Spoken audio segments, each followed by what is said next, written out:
If you're a millennial or older, you probably remember the mass panic that descended on the world at the end of the 20th century. The simply named Y2K problem threatened to destroy computing as we knew it.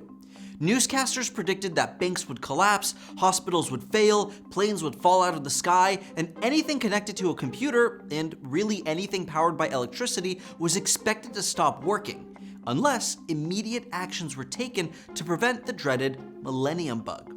The problem at the time was fairly straightforward. Most programs written by that point represented the year with just the last two digits. 1998 was represented as 98, 1999 as 99, and so on. The reason for this dates back to the earliest days of computing in the 1960s, when the cost for memory was as high as $1 per bit. Translated to today, a single iPhone's 4GB memory would cost $32 billion, or $250 billion when adjusted for inflation. So anytime programmers could use fewer bits, it was immensely cost-saving. If you could represent the date and save $2 every time, the choice to use just the last two digits was a no-brainer.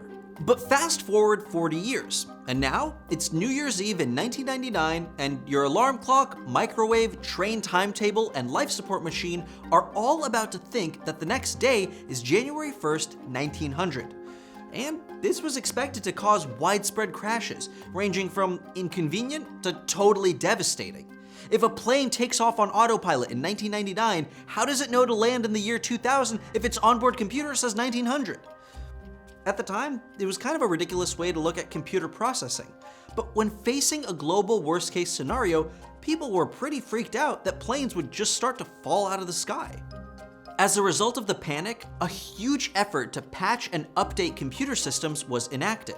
A number of governments passed legislation to promote and fund the changeover. In the US, Congress passed the Year 2000 Information and Readiness Disclosure Act, and each federal agency had its own Y2K task force.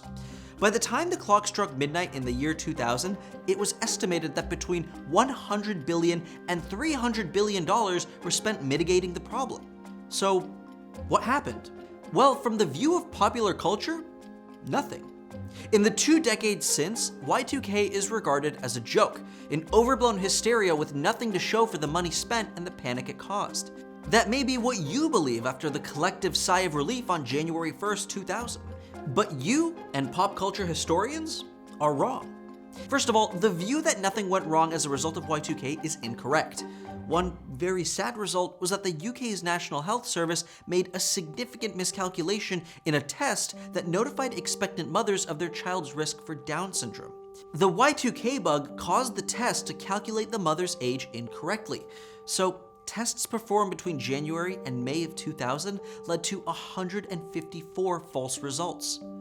4 children with Down syndrome were born to women who had been told that they were low risk, and 2 terminations were performed on women who were deemed high risk. And that wasn't the only negative effect on January 1st. In South Korea, nearly 1,000 families had their heat go out in the dead of winter due to the bug, and it was reported that in Egypt, multiple dialysis machines stopped working.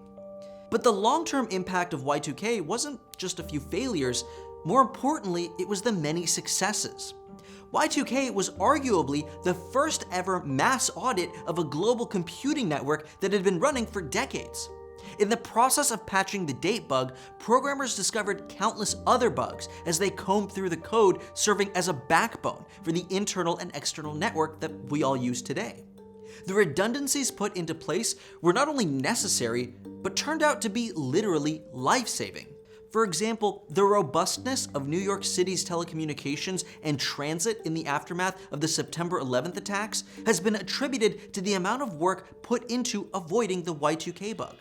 A number of redundancies and audits that were not in effect before Y2K have been credited with helping the recovery efforts from being overwhelmed on 9/11. The long and short of it is that Y2K is widely considered an example of over-preparation with nothing to show for it.